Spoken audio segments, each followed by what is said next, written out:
घाटी रुग्णालयातील निवासी डॉक्टरांनी आज विविध मागण्यांसाठी काम बंद आंदोलन पुकारले आहे। मात्र आंदोलन सुरू असलं तरी अत्यावश्यक सेवा सुरू ठेवू अशी माहिती देखील निवासी डॉक्टरांच्या वतीने देण्यात आली आहे।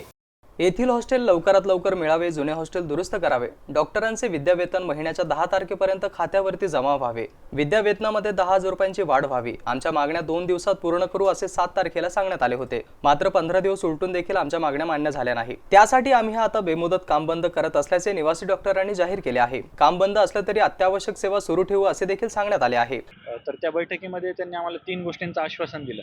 एक, निवासी डॉक्टरांना जे हॉस्टेल आहे त्या हॉस्टेलची व्यवस्था करून देण्यात येईल, तसेच जुने जे हॉस्टेल आहे त्यांचं रिनोव्हेशन करण्यात येईल।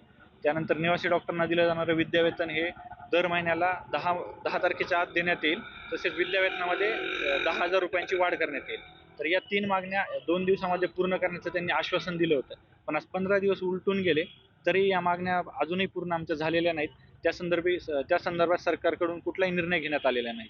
तर 7 तारखेला होणारा जो आमचा संप होता, या 3 गोष्टींचं आश्वासन मिळाल्यानंतर आम्ही तात्पुरता स्थगित केलेला, पण 15 दिवसांमध्ये यावर कुठली कार्यवाही केलेली दिसून न आल्यामुळे आम्ही आज पुन्हा संपावरती जात आहोत। म्हणजे कोणती आपली मागणी पूर्ण करण्याचा संपच हा एकमेव पर्याय का डॉक्टरांसमोर?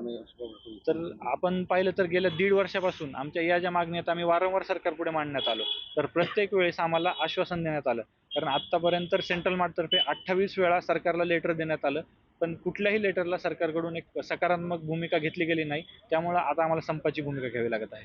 मात्र संप जर म्हटला की पुन्हा आरोग्य म्हणजे कोलमडतं, त्यामुळे तुमची कशी पुढे जाईल? नाही, संप म्हटला की रुग्णसेवेवरती परिणाम तर होणारच आहे, यामुळे रुग्णांचे हाल होणार आहे, याबद्दल आम्ही दिलगिरी व्यक्त करतो। पण रुग्णांप्रती असणारी आमची भावना लक्षात आणि आमचं कर्तव्य आम्ही लक्षात ठेवून ज्या आपल्या अत्यावश्यक सेवा आहेत त्या सर्व सेवा आम्ही चालू ठेवत आहे, ज्यामध्ये अपघात विभाग, सर्व इमर्जन्सी ओटी आहेत, लेबर रूम आहे, ICUs आहेत, हे सर्व आम्ही चालू ठेवत आहोत। सरकारने लवकरात लवकर मागण्या मान्य केल्या नाही तर अत्यावश्यक सेवा देखील बंद करू असा इशारा देखील यावेळी देण्यात आला आहे।